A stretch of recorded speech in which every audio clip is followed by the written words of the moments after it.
Hey everybody, Jim Setzer. Welcome back to my studio, Images by Design. And today we have my friend Brett Cambron. How are you doing today, Brett? Doing good. How are you? Yeah, just rocking and rolling, man. Just rocking and rolling. Hey, Brett is a very high energy guy. He has got his fingers in a lot of amazing pies. I've never seen him run out of energy with all the things he's got going on. Today we want to talk about your nonprofit, Military Mobility. So tell us, one, how did Military Mobility come to be? What's its mission, and how did you get involved? What's your role? Sure. Yeah, so that's a good question. So Military Mobility, how it started was actually by a DevGru guy. So DevGru, development group. Yep, development group, yep, and SEAL Team 6 exactly. out of Little Creek to plug them out there.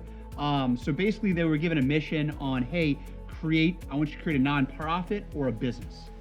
So he had saw in this arena of vets and PTSD that was strong to him, that was a big passion of his. Sure. Was all you saw in the arena was one, crazy experiences. Hey, we're gonna go jump out of an airplane, and that was it. There was no follow-up. There was no having the vet provide their experiences and what they felt, what they dealt with. But on the flip side, he would see curriculum-based programs where it was all like a college course, 9 to 5, Monday through Friday, no interaction.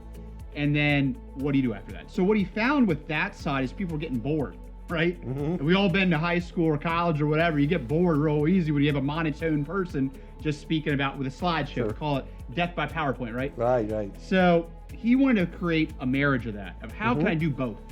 So he created Military Mobility. Mobility in the sense that a lot of these vets come back, quote unquote, broken, right? You have hip dysplasia, you have a deal with PTSD, you have concussions, you have all ligaments torn off, you're missing limbs. There's so much that happen in war. So the mobility aspect of it, we wanted to create something where we could do off-road excursions with older vehicles, nothing new, because the older vehicles are old, right? They've been beaten up. They've lost, their timing belts, their, different things about them, right? Yeah. So we want to be able to maintain these vehicles just like we maintain the vets.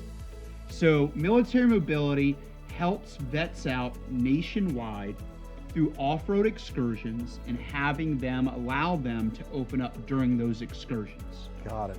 And then through the process, they are actually FEMA certified, so they could come back and feel part of a tribe or a group versus feeling like they're by themselves, right? It's a big thing this day and age is that your vets out there, they don't want to talk because it's personal, and as a civilian, we don't know how to follow up with questions or how to handle it.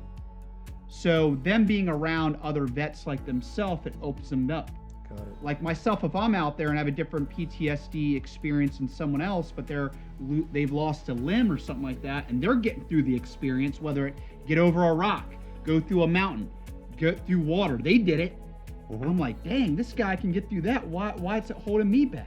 Let me chat with him. How is he getting through the day-to-day, right? So that's what Military Mobility is in its forefront, all right, and how it was started, all right? Now, why I got involved or how I got involved is that, so I'm prior military, I was in the Coast Guard for 10 years. Thank you for your service. Thank you. I was in a reserve unit. I was in part of what's called a port security unit. Our mission was to help either near in the United States, whether it be like hurricanes or whatever, but also to go over to the Middle East and other parts of the area to help with port security and harbor defense and help with the back end and logistics. Got it. So did that for 10 years. I was stationed out of Fort Eustis, Virginia with the Army and the Air Force now, and we did some joint missions with the Navy. So as my career was tailoring down, I always had a special place for the vets in this community because I'm from here. Yeah. And I dealt with some things through my military experience that I wanted to be able to help and make better for other vets that come, after me. So during that time, I met a good buddy of mine, Mike Semendinger, who's a realtor in this local community. Yep. And Mike's a great guy. He's a very good guy, right? And he was like, man, with your energy and your connections, you could really help out with this 501c, this charity. I was like, well, tell me, Mike, what is it about? He told me about military mobility, their mission, and their pain points. Their pain points is like, how do we take this baby, this infant, and grow it outside of Virginia and continue to make it sustainable and bigger to help more and more vets out. Mm-hmm. So I was like, all right, well, what do you got going on right now? And it wasn't too much, I'm gonna be honest with you, Jim. I mean, they had a great vision, they had a great plan, but financially backing, they didn't have a lot. The founder was actually paying out of his own pocket for 2 years. Wow. That's what really struck me. I was like, man, if he's willing to pay out of his own pocket for 2 years, it must be important. That's passion. It's passion, right? So Mike was like, let me introduce you to this gentleman. And I met with him and he told me the vision. I asked him his pain points. I was like, I want in. I was like, I love how it's still an infant stage. It isn't like, a Wounded Warrior where they're just globally, global, or a SEAL Foundation just global. I wanted something in the entry point that I could kind of have my finishing touches to it. So with that said, I started on the board to help out and get them involved with different, to raise money back in pre-COVID. So it was, what are we in, 2021? It was around October of 2019. So from there, I got to going. I went my first one. Have you ever been to New River Tap House? Absolutely. That was our first, right, big place. John, plug you out there at New River. Thank you so much for First Charity allowing to have it at your spot. We did that in January. It was like 2 months before COVID. We got lucky. We had a phenomenal turnout, around 150, 200 people out there, raised, I want to say $15,000, $20,000 from that event. And the true benefit of military mobility, guys, is that we give 90% of our proceeds back to our vets. If you look at some of the other organizations out there, they're as lean as only giving 10% back. Yeah. So that's a big question mark of what's going on with that money, right? So we pay for your vet to fully go from door to door. And what that means is, let's say that, Jim, you're a vet.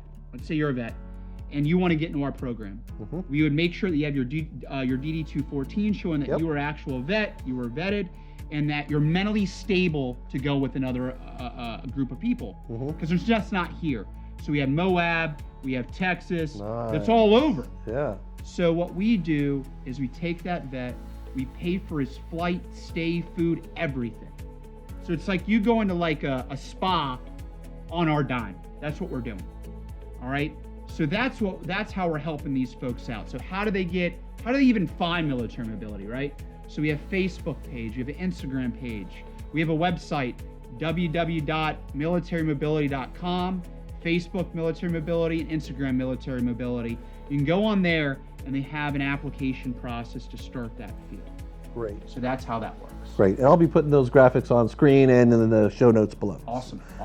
Place for people to get that stuff. Perfect. So that's a little bit about how I got involved, what military mobility is, and how we function today. All right.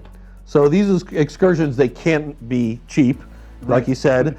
You mentioned the event you had last year, and that was a great event. What do you got in the works coming up as far as events to continue to keep this operation? I love it. So we actually have a big event coming up. Mark your calendars. It's October 14th this year at the Delta Hotel. We already have plenty of sponsors, and we're doing our big corporate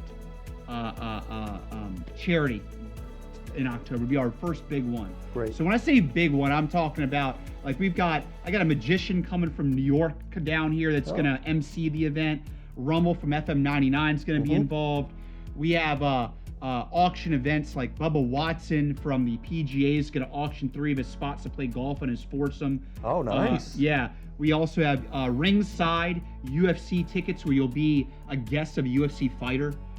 We have skydiving tickets. We have plenty of restaurants, and FM 99 is going to be giving away a bunch of tickets. Okay. So it's going to be the 14th of October. It's going to be from 6 p.m. to 10 p.m. Nice. All you can eat, all you can drink.